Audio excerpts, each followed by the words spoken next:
প্রিয় বন্ধুগণ, আজকে আরেকটি নতুন ভিডিও নিয়ে আপনাদের সামনে হাজির হয়েছি।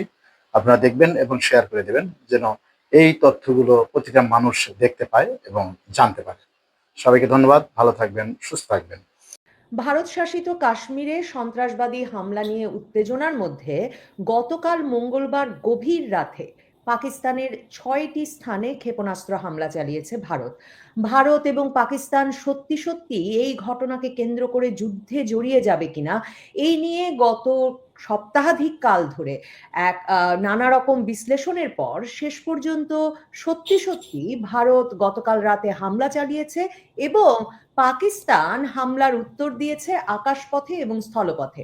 পাকিস্তান সেনাবাহিনী দাবি করছে তারা হামলায় অংশ নেওয়া ভারতের ৫টি জঙ্গি বিমান ভূপাতিত করেছে। হামলার এখন পর্যন্ত যেসব খবর পাওয়া যাচ্ছে তাতে মনে হচ্ছে ভারত শাসিত অঞ্চল এবং পাকিস্তান শাসিত অঞ্চল, ভারত এবং পাকিস্তান উভয় দেশেই সাধারণ মানুষ এবং সাধারণ মানুষের এলাকা, ধর্মীয় প্রতিষ্ঠান সেসবও ক্ষয়ক্ষতির সম্মুখীন হচ্ছে। এসব নিয়ে আলোচনায় আমার সঙ্গে যুক্ত হয়েছেন করাচি থেকে সাংবাদিক মাসকাওয়াত আহসান। মাসকাওয়াত আহসান, আপনাকে স্বাগত জানাই। যুদ্ধ তাহলে শুরু হয়ে গেল এবং করাচিতে আপনি আছেন, মানে সেখানে সাধারণ মানুষের মধ্যে কি বোধ করছেন? আর আহ, সাধারণ মানুষ এবার হামলার লক্ষ্যবস্তুতে পরিণত হচ্ছে। ভারতের হামলায়ও তাই ঘটেছে, পাকিস্তান যে ৫টা হামলা চালিয়েছে তাতেও ক্ষয়ক্ষতির শিকার হচ্ছে। পাকিস্তানের সাধারণ মানুষের মধ্যে এখন পর্যন্ত আমি তো সকাল থেকে শহরে খানিকটা ঘুরে দেখলাম, সাধারণ মানুষের মধ্যে এখন পর্যন্ত একটা আতঙ্ক তো রয়েছে। যে তবে তারা এটুকু বুঝে যে এই যুদ্ধটা হয়তোবা পাকিস্তান নিয়ন্ত্রিত যে কাশ্মীর এলাকা সেটা এবং পাঞ্জাবের কিছু এলাকাতেই হয়তো সীমাবদ্ধ থাকবে, এমনটা মনে হয়। কেননা যেহেতু ভারতের পক্ষ থেকে দাবি হচ্ছে যে ওই সন্ত্রাসী সংগঠন যেগুলোকে তারা সন্দেহ করে যে যারা ভারতে হামলা চালায় তাদের অবস্থান ওই এলাকার মধ্যেই সীমাবদ্ধ। তবে একটা আলোচনা দেখলাম সবার মধ্যে রয়েছে, সেটা হচ্ছে যে অর্থনৈতিক মন্দা পরিস্থিতিটা আরো ঘনীভূত হয় কিনা। কেননা পাকিস্তান তো তার একটা অর্থনৈতিক পুনর্গঠন প্রক্রিয়ার মধ্যে ছিল। এখন এই যে যুদ্ধের তো একটা খরচ আছে, সেই খরচটা মেটাতে পাকিস্তান কতটুকু সক্ষম সেটা সেটা তো আমরা নিশ্চয়ই বুঝতেই পারি।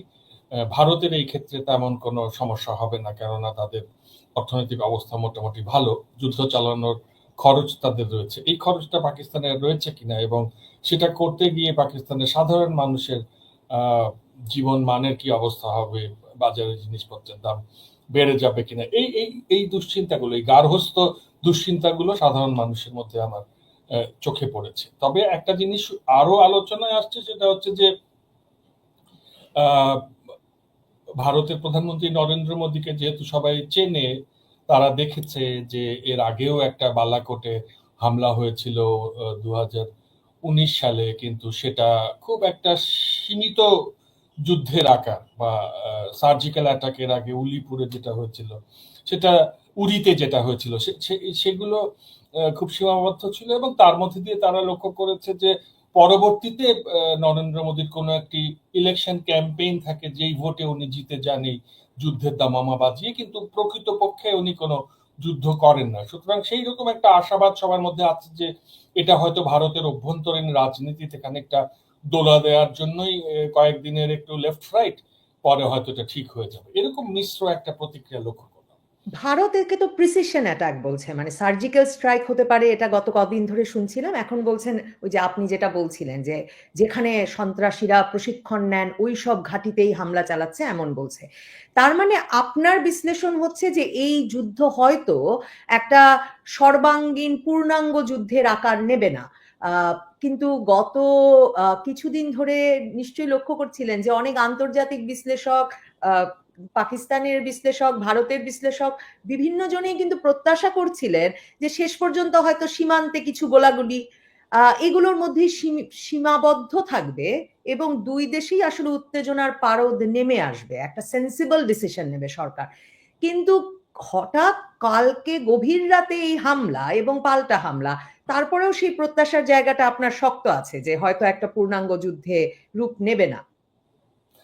এটা এটা থাকার কারণ হচ্ছে যে ভারত নিজেও একটা ফুল ফ্লেজেড ওয়ারকে অ্যাফোর্ড করতে পারে না। ভারতের অর্থনৈতিক অবস্থা ভালো মানে তো এত ভালো না যে তারাও একটি যুদ্ধ চালিয়ে যেতে সক্ষম।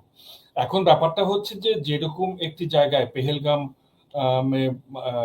সাধারণ মানুষের হত্যাযজ্ঞের পরে যেরকম ভাবে ভারতের প্রধানমন্ত্রী নরেন্দ্র মোদী একটি প্রতিশোধ আকাঙ্ক্ষা ব্যক্ত করেছিলেন এবং যেভাবে পাকিস্তানের অভ্যন্তরস্থ সন্ত্রাসবাদীদের উপরে দায় চাপিয়ে দিয়েছেন, তাতে তাতে তো তিনি নিজেই তার একটি অঙ্গীকারের মধ্যে বন্দী হয়ে পড়েছিলেন এবং তাকে এটা করতেই হতো। মানে কিছু একটা না করলে আসলে যেভাবে তার ভক্তরা তাকে এসে জিজ্ঞেস করতে শুরু করেছিল যে কই এখনো কিছু করছেন না কেন, সেখান থেকে তাকে এটা করতেই হতো। আর সে কারণে এবং এবং এটাও কিন্তু ঠিক যে আপনি যদি শশী থারুরের একটা সাম্প্রতিক কলাম পড়ে থাকেন, সেখানে উনিও কিন্তু উল্লেখ করেছেন যে এরকম একটি ফুল ফ্লেজেড ওয়ারে যাওয়ার তো কোনো কারণ নেই। এখানে বড়জোর ওই যেহেতু পাকিস্তান নিয়ন্ত্রিত কাশ্মীরের মধ্যে এরকম সন্ত্রাসীরা বসবাস করে বলে সন্দেহ করা হচ্ছে, সেই এলাকাতেই হামলা চালানো উচিত। কিন্তু আমরা এই রাতের হামলার পরে দিনে যে ফলাফল দেখলাম তাতে কিন্তু দেখছি যে বেসামরিক মানুষের উপরেই হামলা হয়েছে, তাদের বাড়িতে হামলা হয়েছে, তারা মারা গেছে, তারপরে বেসামরিক মানুষকে সেখান থেকে সরিয়ে নিতে হচ্ছে, মসজিদে হামলা হয়েছে। তো সেই দিক থেকে কোনো সন্ত্রাসীর মৃত্যু তো এখনো আমরা লক্ষ্য করছি না। যদিও দেখা যাচ্ছে যে জৈশি মোহাম্মদের যে সন্ত্রাসী মাসুদ আজহার, তার পরিবারের সদস্যদের নিহতের সংবাদ আমাদের কাছে এসেছে। তো সেই দিক থেকে মানে আমি এখন পর্যন্ত এটাই মনে করছি যে এটা এটা ওই সীমিতই একটা যুদ্ধ। যে প্রিসিশনের কথা ভারত বলছে সেটা তারা এখনো রক্ষা করতে পারেনি। এবং আরো দুঃখজনক হচ্ছে যে এর পাল্টা হামলা যখন পাকিস্তান করেছে তখন দেখেন ভারত নিয়ন্ত্রিত কাশ্মীরেও কিন্তু বেসামরিক প্রাণহানি ঘটেছে। তো মানে বেসামরিক প্রাণহানি যদি ঘটে তাহলে এই যুদ্ধের অ্যাডভেঞ্চার কারো জন্যই তো খুব লাভালাভ বয়ে আনবে না। এবং আমার ধারণা যে পাকিস্তান এবং ভারত উভয় দেশের মানুষেরাই এই যুদ্ধটা আসলে চায় না, যারা সেন্সিবল মানুষ। আপনি বলছিলেন আমাকে যে এইমাত্র আপনি প্রেস ক্লাব থেকে এসেছেন, মানে করাচি প্রেস ক্লাব থেকে এসেছেন। তো ভারতীয় সংবাদ মাধ্যম এবং ভারতীয় সকল রাজনৈতিক দলের এই কাশ্মীর হামলার পর থেকে আমরা দেখছি একরকমের ঐক্য, যে তারা সকলেই আসলে একটা শিক্ষা দিতে চাইছিলেন পাকিস্তানকে। মানে শুধু বিজেপির ভেতরে সেই মানে আলোড়ন তাই নয়, মানে সকলের ভেতরে একটা ঐক্য ছিল যে একটা শিক্ষা দেওয়া দরকার, এবং সংবাদ মাধ্যমের ভেতরেও আমরা সেই পক্ষে প্রবণতা এবং প্রচারণা দেখেছি। পাকিস্তানে সাংবাদিকরা কি বলছেন? পাকিস্তানের সংবাদ মাধ্যম আসলে এই যুদ্ধ পরিস্থিতি নিয়ে পাকিস্তানের কতটা জবাব দেওয়া উচিত, কি মানে এই পরিস্থিতিটা কিভাবে ব্যাখ্যা করছেন? পাকিস্তানে কিন্তু এই মানে আমরা যেটা লক্ষ্য করে থাকি, আজকেও যেটা লক্ষ্য করলাম সেটা হচ্ছে যে ওই যে ধরুন বালুচিস্তান হামলা, আপনি গত কয়েকদিনে কিন্তু বালুচিস্তানে এবং আফগান সীমান্তবর্তী খাইবার পাখতুনখোয়া বা উত্তর ওয়াজিরিস্তান এই এলাকাগুলোতে কিছু সন্ত্রাসী হামলা ঘটেছে এবং যার পেছনে পাকিস্তানের সেনা কর্তৃপক্ষ কিন্তু ভারতকেই দায়ী করেছে। কিন্তু পাকিস্তানে কিন্তু যে সাংবাদিকরা এবং যে মিডিয়া, তারা এই যে ভারত বিরোধী একটা ব্যাপার বা ভারতকে শিক্ষা দিতে হবে, ওই জায়গাটা আমার ধারণা যে অতিক্রম করে এসেছে।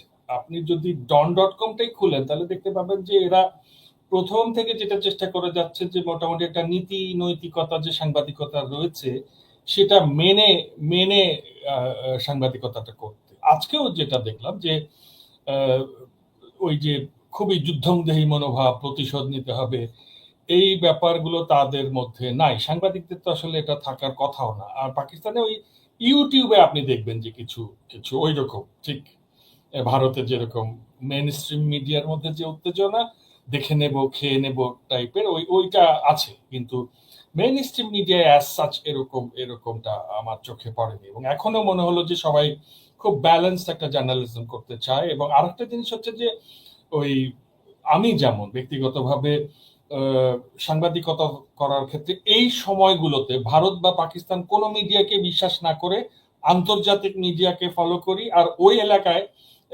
পরিচিত রিপোর্টারদের সঙ্গে কথা বলে সংবাদ সংগ্রহ করার চেষ্টা করি। কারণ যুদ্ধ পরিস্থিতিতে এই দু দেশের কাউকেই আমি আসলে বিশ্বাস করি না, কারণ একটু বাড়িয়ে বলার স্বভাব তো দক্ষিণ এশিয়ার মানুষের। একটা জাতীয়তাবাদী জোশ চলে আসে আর কি সাংবাদিকতার ক্ষেত্রেও।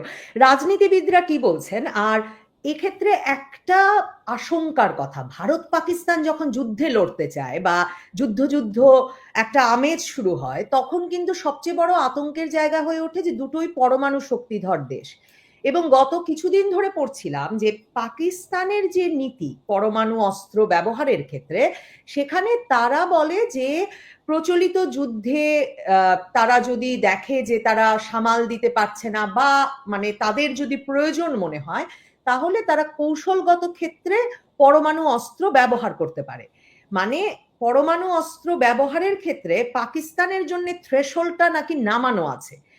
তো সেক্ষেত্রে এই যুদ্ধে আসলে সেই শঙ্কাটাই বিশ্বকে বিশেষভাবে শঙ্কিত করে কিনা? পাকিস্তান, আমি এর আগেও বোধহয় একটা আলোচনায় আপনাকে এটা বলার চেষ্টা করেছে যে এই যে পারমাণবিক অস্ত্র, এটা এটা পাকিস্তান এবং ভারতের ক্ষেত্রে তাদের একটা ডেটারেন্স হিসেবে কাজ করে, তাদের একটা আত্মরক্ষার জায়গা হিসেবে। ভারত হয়তো চীনের ক্ষেত্রে তার এই পারমাণবিক অস্ত্রটা ভারতকে অনেক সময় সাহায্য করে, আবার পাকিস্তানের ক্ষেত্রে ভারতের হামলার ক্ষেত্রে ভারত যাতে হামলা একটু নিম্নমাত্রায় করে সেটা নিশ্চিত করে এই পারমাণবিক অস্ত্র। এবং এই পারমাণবিক অস্ত্র পাকিস্তানের হাতে রয়েছে বলেই সে ইচ্ছা মতো এটাকে ব্যবহার করতে পারবে এমনটা মনে হয় না, কারণ বিশ্বের বিভিন্ন দেশের সঙ্গে তার তো যৌথতা রয়েছে বা বিভিন্ন রকম অর্থনৈতিক বাণিজ্যিক সম্পর্ক রয়েছে এবং এবং কূটনৈতিক সম্পর্ক রয়েছে। সেই ক্ষেত্রে যেভাবে তারা বলে যে এই পারমাণবিক অস্ত্র তারা ব্যবহার করবে, সেটা সেটা সেটা হুট করে সম্ভব বলে আমার মনে হয় না। তবে হ্যাঁ, সাম্প্রতিক সময়ে যে একটা সংকট তৈরি হয়েছে সেটা হচ্ছে এই যে সিন্ধু নদী চুক্তি বাতিল, বা ধরুন এর মাধ্যমে যে কমন নদীগুলো রয়েছে দুই দেশের মধ্যে, সেই নদীগুলোতে দেখা গেল যে জল ছাড় কমিয়ে দেওয়া হলো, এবং পানির অভাবে যদি দেখা যায় যে পাকিস্তানের অভ্যন্তরে মরুকরণ হচ্ছে এবং মানুষের এর ফলে জীবন বিপন্ন হচ্ছে, তখন সেই প্রশ্নটা আসবে। সেটা ইমিডিয়েট থ্রেট বলে আমার কাছে মনে হয় না।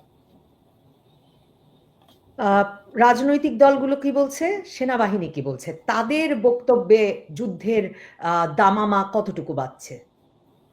রাজনৈতিক দলগুলো এখন পর্যন্ত কিন্তু দেখলাম যে একটু রয়ে সয়ে তাদের তাদের স্টেটমেন্ট গুলো দিচ্ছে। একটা জিনিস তো নবনীতা, আপনার কাছে নিশ্চয়ই দীর্ঘদিন সাংবাদিকতা করে খুব পরিষ্কার যে এইরকম যুদ্ধের দামামা কিন্তু ওই ভারতে যেমন মোদি এবং তার রাজনৈতিক দলকে উপকৃত করছে, তেমনি কিন্তু পাকিস্তানে ধরুন যে ক্ষমতাসীন শাহবাজ শরীফের দলটি রয়েছে তাদেরকে উপকৃত করছে।